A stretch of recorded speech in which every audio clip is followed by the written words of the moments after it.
Good morning dear students. मैं रितेश कुमार आर्य, शासकीय नवीन महाविद्यालय चांदनी बिहारपुर सूरजपुर, समाजशास्त्र विभाग।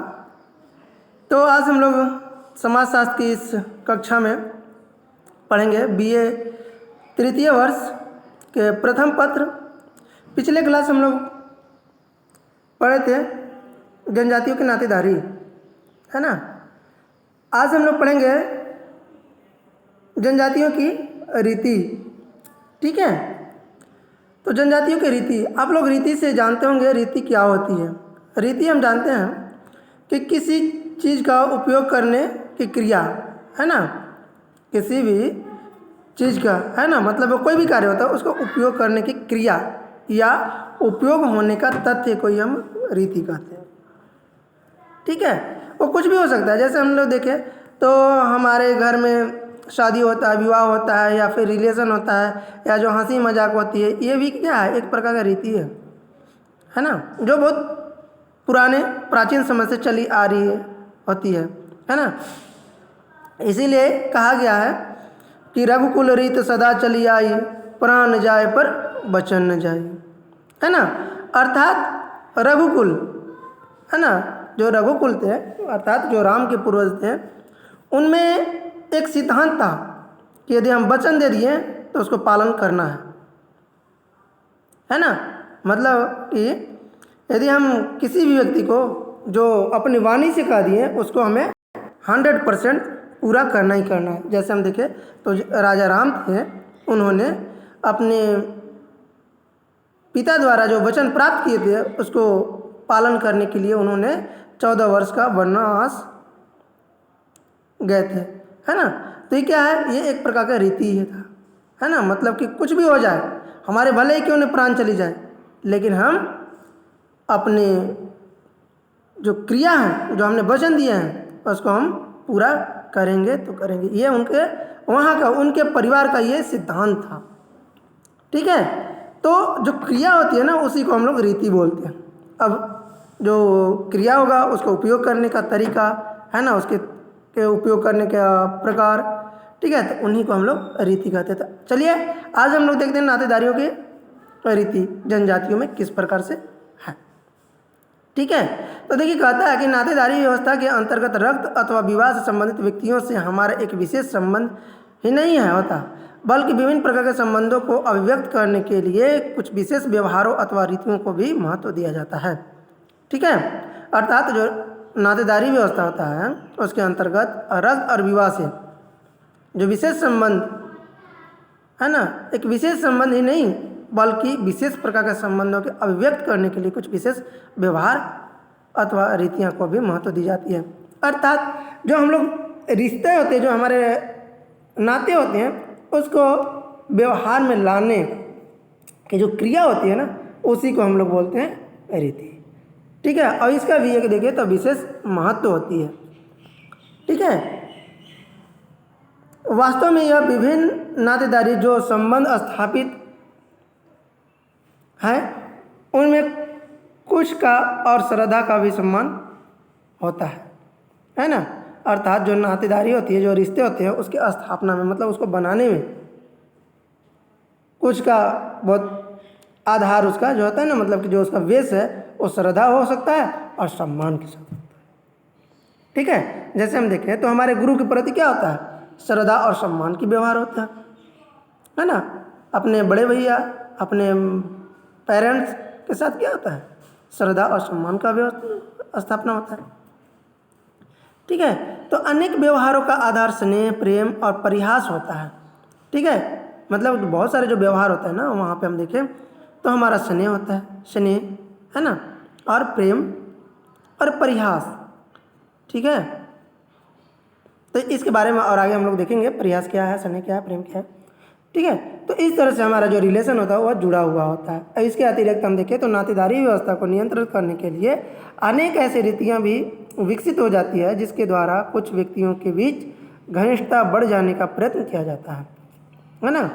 कुछ व्यक्तियों के बीच जो घनिष्ठता होती है वो उसे बढ़ाने का भी प्रयत्न की जाती है कि और अच्छा हमारा घनिष्ठता बढ़े। ठीक है, जैसे हम पहली बार किसी अनजान अननोन पर्सन से मिलते हैं तो जब पहली बार मिलते हैं तो थोड़ी सी कम होती है, लेकिन जब दूसरी बार मिलते हैं, तीसरी बार, चौथी बार, बार बार मिलते हैं तो हमारा जो मित्रता होती है, जो हमारा घनिष्ठता होती है, वो धीरे धीरे बढ़ता चला जाता है। ठीक है, उदाहरण के लिए हम देखें तो बच्चों के अपने माता पिता से स्थापित होने वाला जो संबंध होता है वो श्रद्धा और सम्मान का संबंध होता है ना। जैसे हम लोग देखें तो जो हमारे पेरेंट्स होते हैं, है ना, वो पेरेंट्स तो हम जानते हैं कि जनजातियों में होते हैं और जातियों में भी होती है। ठीक है, तो जो पेरेंट्स होते हैं ना, उनके प्रति हमारा श्रद्धा और सम्मान का होता है। ठीक है, अब जबकि जीजा और साली अथवा देवर भाभी के बीच मधुरता और परिहास से संबंध पाए जाते हैं। ठीक है, जो जीजा और साली होता है और देवर भाभी, उनका जो संबंध होता है वो मधुरता, ठीक है, और परिहास, हंसी मजाक का भी संबंध होता है। ठीक है, अनेक रीतियां दामाद और ससुर के बीच दूरी बनाए रखने का भी प्रयत्न करती है ना। जनजातियों में जो है, बहुत सारे जनजातियों में जो दामाद और ससुर होते हैं, है ना, उनके बीच में जो गैप होता है वो अधिक होता है। मतलब कि उनके जो नियरेस्ट होना चाहिए, जो संबंध दृढ़ता होनी चाहिए, जो संबंध नियरेस्ट का होना चाहिए, वो नियरेस्ट नहीं बल्कि थोड़ी सी दूरियां के साथ होता है। ठीक है, और जब कुछ रीतियों के द्वारा मामा और भांजे के बीच घनिष्ठता उत्पन्न करने का प्रयत्न किया जाता है, और जबकि बहुत सारे ऐसे रिलेशन, ऐसे जनजातियों में जहाँ मामा और भांजे के बीच में जो संबंध होता है वो घनिष्ठ होता है ना। घनिष्ठ मतलब हर बात को एक दूसरे से शेयर करना, अपनी प्रॉब्लम को उनके साथ शेयर करना और उनका प्रॉब्लम हमारे साथ शेयर करते हैं। ठीक है, तो इस तरह से हम देखें तो मामा और भांजे के बीच का घनिष्ठता होता है, जो संबंध होता है वो बहुत अधिक घनिष्ठ होता है। व्यवहार के इन सभी ढंगों को हम नातेदारी की रीतियाँ कहते हैं। जो वे हम लोग देखें कि माता पिता के बीच का श्रद्धा और सम्मान, है ना, और दामाद और ससुर के बीच की दूरियाँ, ठीक है, और भाई और मामा और भांजे के बीच का रिलेशन, और भी बहुत सारे रिलेशन हैं। ठीक है, तो इन सभी रिलेशनों का जो स्ट्रक्चर है, जो ढांचा है, उसी को हम लोग नातेदारी की रीतियाँ कहते हैं। ठीक है, इनमें कुछ प्रमुख रीतियाँ को भी हम लोग आगे देखेंगे। तो चलिए हम लोग आगे देखते हैं। तो पहला आता है परिहार, है ना, अवॉइड्स, परिहार। देखिए, इसको यदि हम परिहार को देखें तो परिहार अथवा विमुखता एक विशेष रीति होती है ना। विमुखता मतलब कि हम सम्मुख नहीं आते हैं, उसकी भी एक रीति पाई जाती है जनजातियों में। ठीक है, जैसे हम देखें तो एक दूसरे से घनिष्ठ संबंध स्थापित करने से रोका जाता है। समझ रहे हैं?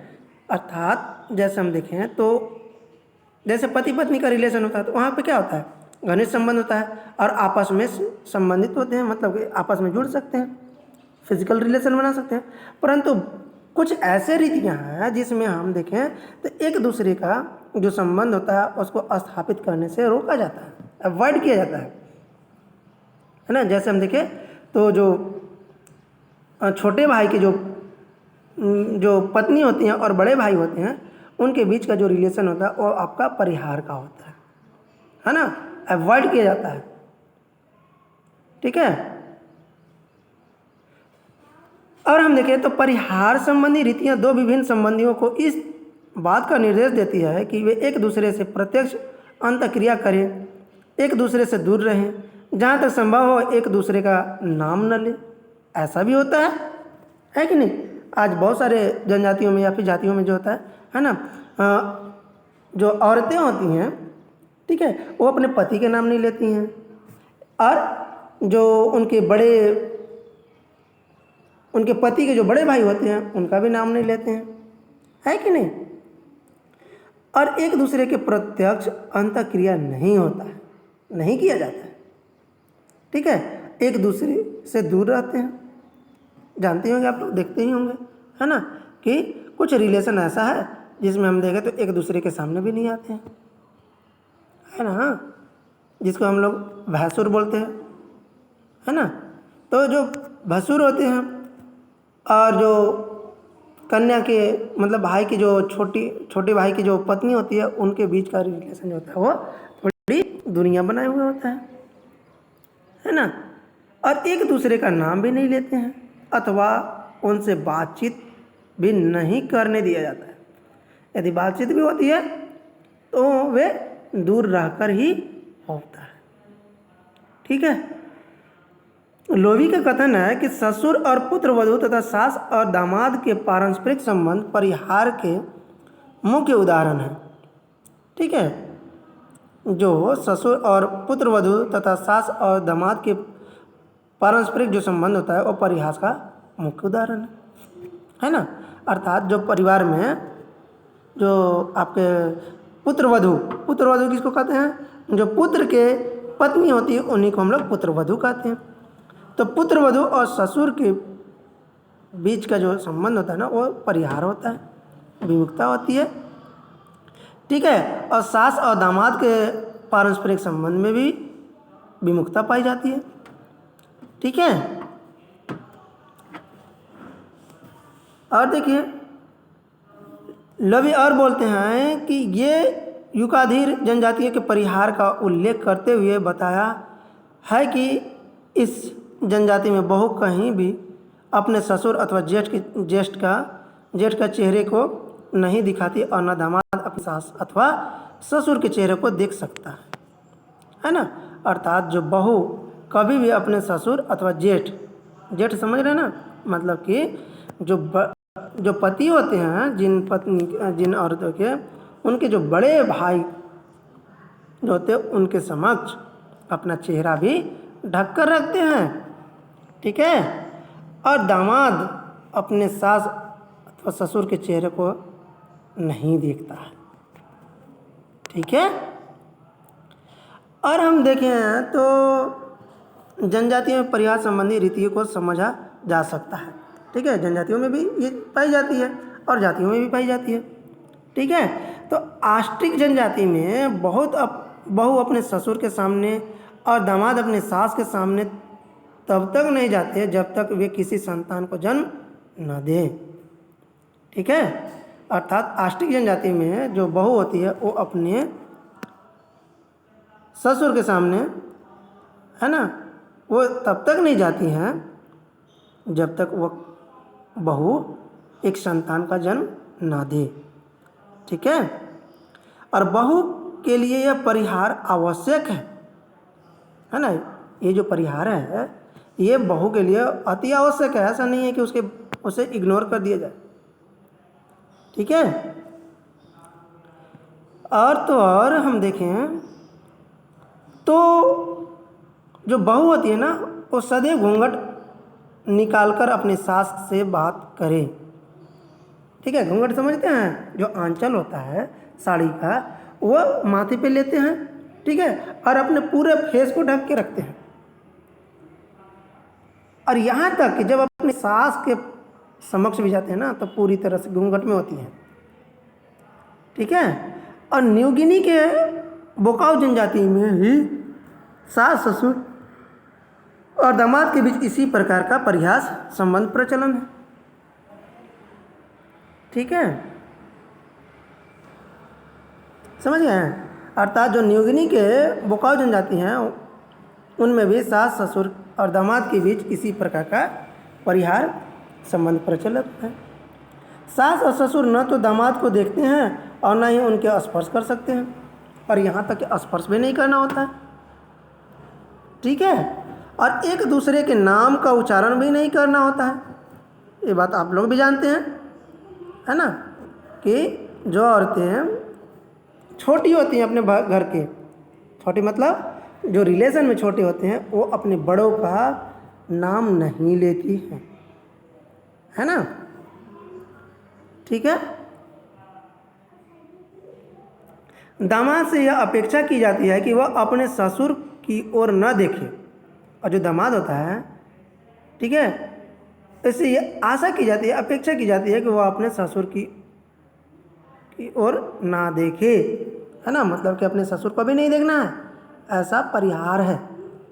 ठीक है। विमुखता। ऑस्ट्रेलिया के कुछ जनजातियों में यह परिहार इतना कठोर है कि दामाद से बातचीत करना तो बहुत दूर की बात है, एक सास अपने दामाद के नाम को भी अपने कानों में से नहीं सुन सकती, है ना। मतलब अपने दामाद का नाम जो है वह सुनना भी गलत है, दंडनीय है। ठीक है, यदि ऐसा होता है तो उनको फिर दंड दी जाएगी। ठीक है। और अफ्रीका में जुलू जनजाति में सास और दामाद के पारस्परिक संबंध पर इस सीमा तक परिहार पाया जाता है कि यदि एक दामाद आकस्मिक रूप से अपनी सास को देख ले तो जो कुछ भी उसके मुंह में होता है उसे तुरंत थूक देता है। ठीक है, अर्थात जो अफ्रीका के जुल्लू जनजाति हैं वहाँ पे यदि कोई दामाद अपनी सास को देख ले और उसके मुंह में कुछ है ना, मतलब भोजन है, टॉफ़ी है या पान है, जो कुछ भी हो वो तुरंत उसे थूकना है। ठीक है। तो भारत की जनजातियों में भी परिहार एक विशेष नातीदारी रीति है जिसका प्रचलन लगभग सभी जनजातियों में किसी न किसी रूप में पाया जाता है। भीलों में बहू और ससुर के बीच परिहार संबंधी रीतियाँ बहुत अधिक कठोर है। जो भील हैं उनमें भी बहू और ससुर के बीच का जो परिहार है बहुत अधिक कठोरता के साथ पालन की जाती है। ठीक है। उदाहरण के लिए हम देखें तो लंका के बेड्डा जनजाति में भाई बहन पर यह नियंत्रण है कि वे न तो एक ही छप्पर के में साथ साथ सो सकते हैं और ना ही साथ साथ भोजन कर सकते हैं। अब देखिए लंका का जो बेड्डा जनजाति है वहाँ पे भाई बहन में भी परिहार है।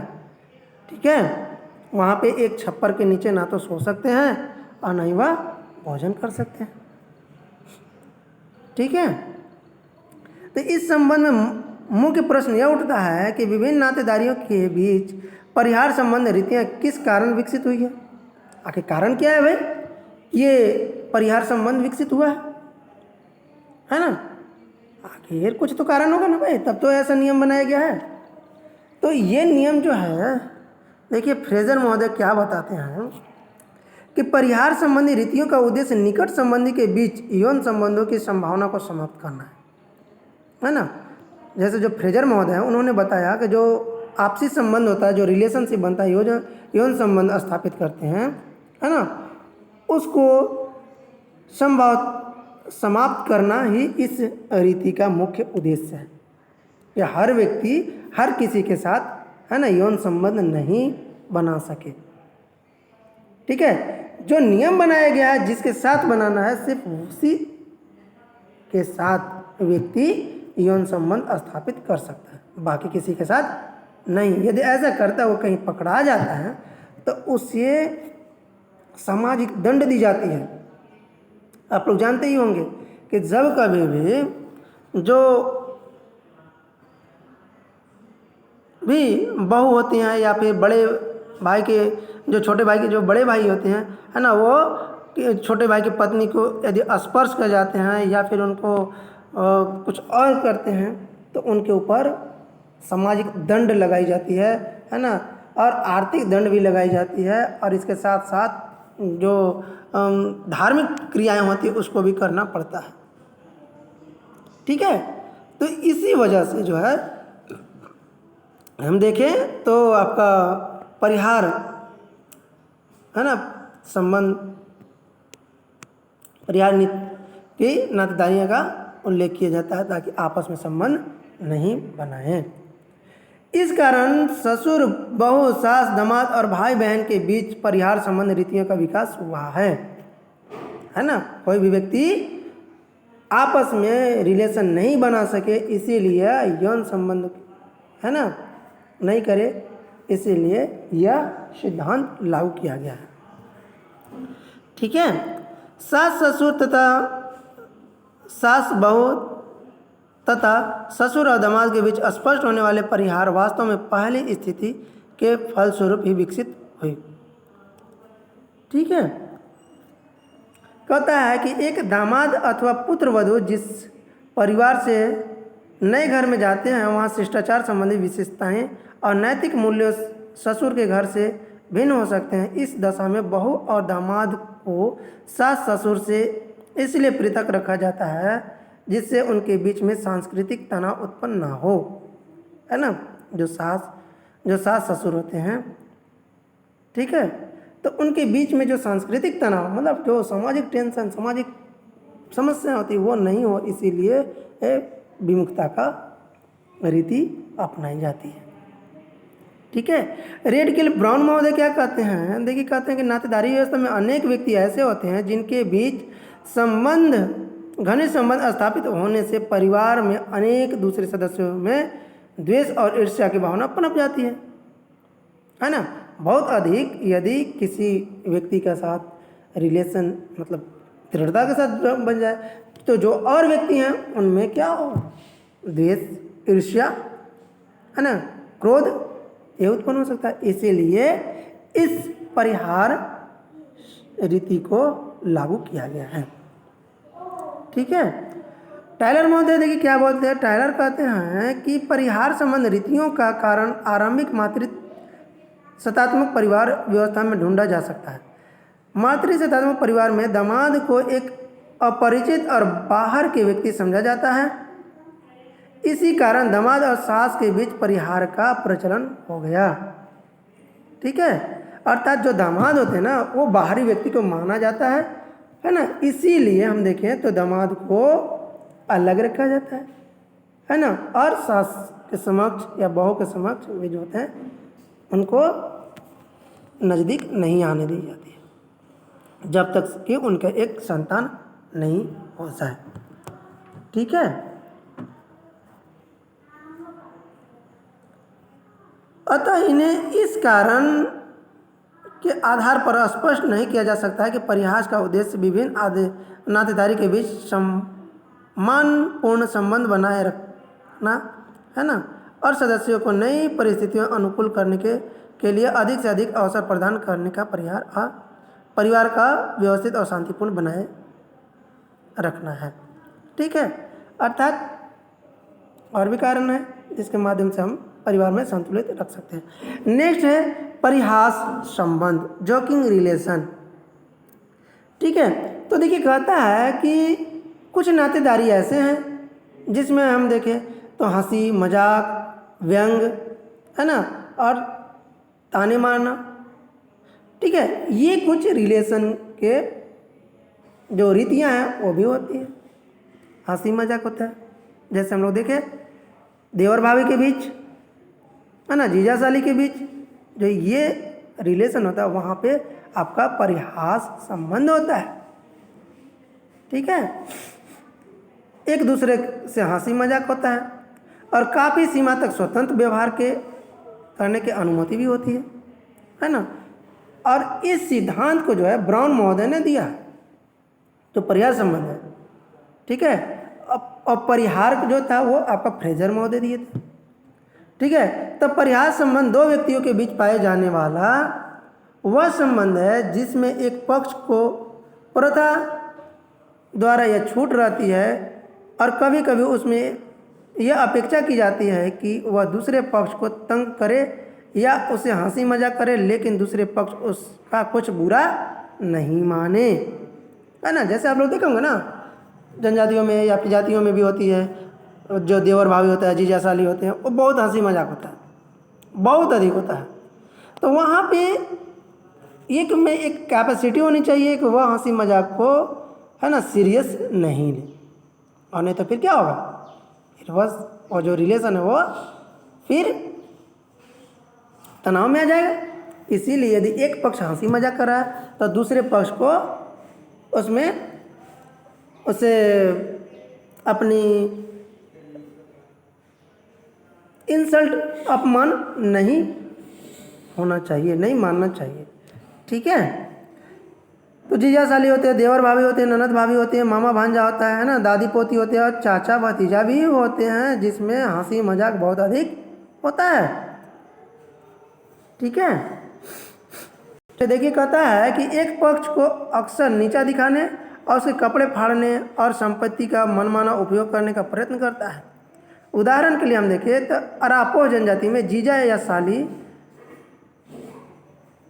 में से जो भी अधिक देर तक सोता रहता है ना, तो पहले जागने वाले व्यक्ति का यह अधिकार है कि दूसरे को ठंडे पानी डाल दे अथवा उसे किसी अन्य तरीके से परेशान करे, है ना। अर्थात जो अरापो जनजाति है वहाँ पे जीजा साली में बहुत अधिक भयानक मजाक होता है। अब यदि कोई अभी एक ही घर में होंगे और कोई लंबे समय तक सो रहा है और जो पहले सो के उठ गया वो ठंडा पानी लाकर और डाल सकता है, उसमें कोई आपत्ति नहीं होती है, ठीक है। मलेशियाई की जनजातियों में चाचा भतीजे के बीच परिहास संबंधों की प्रधानता है, ठीक है। जो मलेशियाई जनजाति है वहाँ पे चाचा भतीजे में बहुत अधिक परिहास होता है, हंसी मजाक होते हैं, और भतीजे का अधिकार है कि वह अपने चाचा की संपत्ति का जिस तरह चाहे उपयोग या बर्बाद करे, ठीक है। लेकिन चाचा किसी भी ऐसे व्यवहार का बुरा नहीं मान सकता, ठीक है। मतलब उसका बुरा मानना ही नहीं भाई, उसका अधिकार दिया हुआ है, वहाँ के ये रीति है, ठीक है। अफ्रीका का सांगा जनजाति में मामा भांजे के बीच परिहास संबंध पाए जाते हैं, ठीक है। और हम देखें तो ट्रोपियांड द्वीप के निवासियों में मामा भांजे के बीच परिहास संबंध होते हैं, मामा भांजे, है ना। और भारत की ओरांव जनजाति में और बैगा जनजाति में देखें तो दादी पोते के बीच, ठीक है, जो दादी होते हैं और पोते होते हैं उनके बीच परिहार संबंध की मान्यता दी जाती है, ठीक है। मतलब दादी नाती के बीच में बहुत अच्छा मजाक चलता है। और कुछ विशेष त्योहारों तथा अवसरों के, है ना, तथा अवसरों पर इनकी छूट और अधिक बढ़ जाती है ना। कुछ जो त्यौहार होते हैं वहाँ पे खुलकर हंसी मजाक चलता है, समझ रहे हैं। जिस तरह से हम देखें जनजाति में होली आता है, तो होली जब आता है तो देखते हैं ना देवर भाभी जीजा साली का जो खेल चलता है बहुत ही रोमांचक होता है ना। एक दूसरे के ऊपर रंग लगाते हैं। उसी प्रकार से जनजाति में बहुत सारे ऐसे पर्व होते हैं जहाँ पे खुलकर हंसी मजाक करते हैं, ठीक है। देखिए रिवर्स महोदय कहते हैं कि फुफेरे और ममेरे भाई बहन के बीच विवाह संबंधों की अनुमति थी, जिसके फलस्वरूप उनके बीच परिहास संबंधों की अनुमति प्रदान की गई है। और वेस्टरमार्क इस कारण को अस्वीकार करते हुए कहा कि परिहास संबंध के द्वारा उन व्यक्तियों के बीच घनिष्ठता बढ़ाने का प्रयत्न किया जाता है जिसमें विवाह संबंध स्थापित होने की संभावना की जाती है। और जीजा साली और देवर भाभी के बीच परिहास संबंधों का विकास इसी कारण हुआ है ना। ब्राउन महोदय कहते हैं कि विवाह संबंध की संभावना को पर्याप्त न मानते हुए परिहास संबंधों को मित्रता का प्रतीक के रूप में स्वीकार की जाती है ना। यदि विवाह नहीं हुआ तो वहाँ पे मित्रता है ना, परिहास संबंध होता है, परिहास, ठीक है। और दो पक्षों के बीच में भी स्नेहपूर्ण सामाजिक अंतःक्रिया को बढ़ाना उचित समझा जा गया, जिसके बीच परिहास संबंध को अनुमति प्रदान कर दी गई है, ठीक है। अर्थात स्नेहपूर्वक और अंतःक्रिया को बढ़ाने के लिए यह परिहास संबंध की अनुमति प्रदान की गई है, ठीक है। तो हंसी मजाक चलता रहता है, ठीक है। तो आज के लिए हम लोग यहीं पे क्लास ऑफ करते हैं। नेक्स्ट क्लास में हम लोग इसी चैप्टर के अगले पार्ट को हम लोग अध्ययन करेंगे। तब तक के लिए आप लोग अच्छे से अध्ययन कीजिए, पढ़िए, और जो आपको समझ में नहीं आए तो आप कमेंट कीजिएगा, है ना। फिर हम पुनः उसके ऊपर हम वीडियो बनाएंगे और आपको और अच्छे से समझाने का कोशिश करेंगे, प्रयत्न करेंगे। Thank you all of you.